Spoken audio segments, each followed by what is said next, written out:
ഒടുവിൽ ട്രംപ് പിന്മാറുന്നു ഇറാനിൽ നിന്ന്. ഇറാനിൽ യു എസ്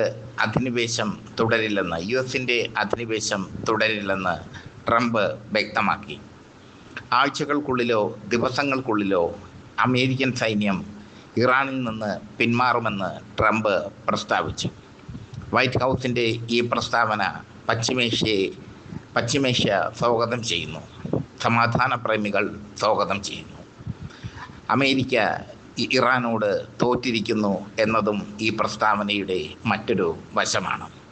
സർവശക്തിയും ഉപയോഗിച്ച് അമേരിക്കയും ഇസ്രായേലും ആഞ്ഞടിച്ചിട്ടും ഇറാൻ നട്ടെല്ലുയർത്തി കരുത്തോടെ പിടിച്ചു നിന്നു. ഇറാൻ്റെ ഭരണകൂടം തകർത്ത് അവിടെ പാവ സർക്കാരിനെ സ്ഥാപിക്കുകയായിരുന്നു അമേരിക്കയുടെയും ഇസ്രായേലിൻ്റെയും ലക്ഷ്യം. എന്നാൽ ആ ലക്ഷ്യത്തിലെത്താൻ അമേരിക്കയ്ക്കും ഇസ്രായേലിനും കഴിഞ്ഞില്ല. ബാലിസ്റ്റിക് മിസൈലുകളും ഡ്രോണുകളും കൊണ്ട് ഇറാൻ തീർത്ത പ്രതിരോധം അമേരിക്കയെയും ഇസ്രായേലിനെയും ഒരേപോലെ വെള്ളം കുടിപ്പിച്ചു. ഗൾഫിലുള്ള സഖ്യരാജ്യങ്ങളെ സഹായിക്കാൻ അമേരിക്കയ്ക്ക് കഴിയാതെ വന്നു. UAE-യിലും ബഹ്റൈനിലും ദുബായിലും കുവൈറ്റിലും ഒക്കെ ഇറാൻ്റെ ആക്രമണം ഉണ്ടായി. ആ ആക്രമണത്തെ പ്രതിരോധിക്കാൻ അമേരിക്കയ്ക്ക് കഴിഞ്ഞില്ല. ഹോർമുസ് കടലിടുക്ക് ഇറാൻ അടച്ചതോടെ ലോകമെമ്പാടും ഭീതിയിലായി മാറി. ഇന്ധനവില കുതിച്ചുയർന്നു. പാചകവാതകം കിട്ടാതെയായി. ഹോർമുസ് കടലിടുക്ക് വഴി അമേരിക്കയുടെയോ സഖ്യകക്ഷികളുടെയോ കപ്പലുകൾ പോകില്ല എന്ന് ഇറാൻ തീരുമാനിച്ചതാണ് ട്രംപിന് വലിയ അടിയായി മാറിയത്. മാത്രമല്ല, ഇപ്പോൾ ട്രംപ് പറയുന്നത് യുദ്ധത്തിൽ തങ്ങൾ വിജയിച്ചു എന്നാണ്. ഇറാൻ്റെ ആണവശേഷി കുറച്ചുവെന്നും ഇറാൻ്റെ മിസൈൽ ശേഖരം തകർത്തുവെന്നും ട്രംപ് അവകാശപ്പെടുന്നു. ട്രംപ് ഈ അവകാശം ഉന്നയിക്കുമ്പോഴും ഇസ്രായേലിലേക്ക് ഇറാൻ്റെ മിസൈലുകൾ പതിക്കുന്നുണ്ട്. മറ്റൊന്ന്, ഇസ്രായേലും അമേരിക്കയും തമ്മിൽ ഈ അഭിപ്രായത്തിൽ ഭിന്നതയുണ്ട് എന്നാണ്. അമേരിക്ക പിന്മാറിയാലും തങ്ങൾ യുദ്ധം തുടരുമെന്നാണ് ഇസ്രായേൽ പറഞ്ഞിരിക്കുന്നത്. അമേരിക്കയുടെ കൈവിട്ട് പോകുന്നു ഇസ്രായേൽ, കൈവിട്ട കളി കളിക്കുന്നു ഇസ്രായേൽ. അതാണ് ഇസ്രായേൽ പറഞ്ഞിരിക്കുന്നത്. അപ്പോൾ ഇസ്രായേലും ഇറാനും തമ്മിലുള്ള യുദ്ധം തുടരുമെന്ന് അർത്ഥം.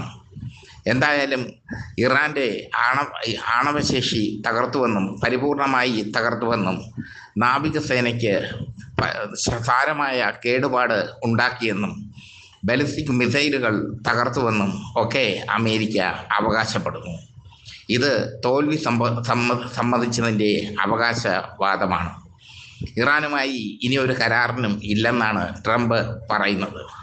മുമ്പ് യുദ്ധം അവസാനിപ്പിക്കാൻ 15 കരാർ ട്രംപ് മുന്നോട്ട് വച്ചിരുന്നു. അത് ഇറാൻ നിരുപാധികം തള്ളിക്കളഞ്ഞു.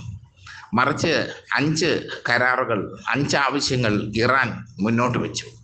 ആ 5 ആവശ്യവും നടക്കാത്ത ആവശ്യങ്ങളായിരുന്നു. അതിലേറ്റവും പ്രധാനപ്പെട്ട ആവശ്യം യുദ്ധത്തിൽ ഇറാന് സംഭവിച്ച നാശനഷ്ടത്തിന് നഷ്ടപരിഹാരം നൽകണം എന്നുള്ളതായിരുന്നു.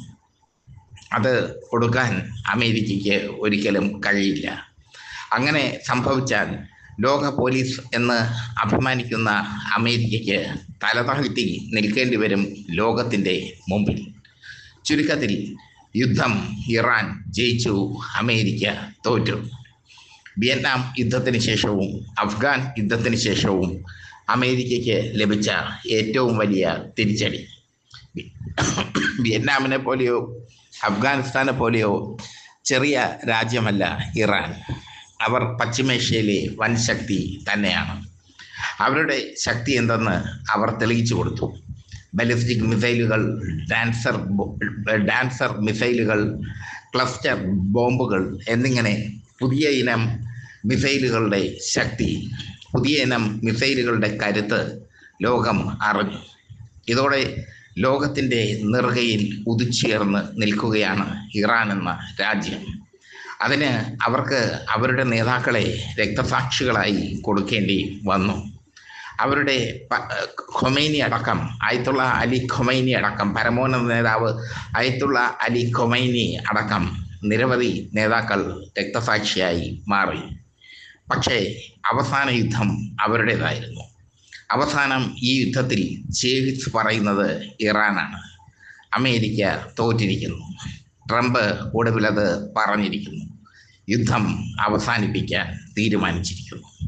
യുദ്ധം ദിവസങ്ങൾ കൊണ്ട് അവസാനിക്കും, അല്ലെങ്കിൽ ആഴ്ചകൾ കൊണ്ട് അവസാനിക്കും. എന്തായാലും അമേരിക്കയുടെ തോൽവി അത് അമേരിക്ക അംഗീകരിച്ചിരിക്കുന്നു മറ്റൊരു തരത്തിലൂടെ, അതായത് യുദ്ധം അവസാനിപ്പിക്കുന്ന രീതിയിലൂടെ.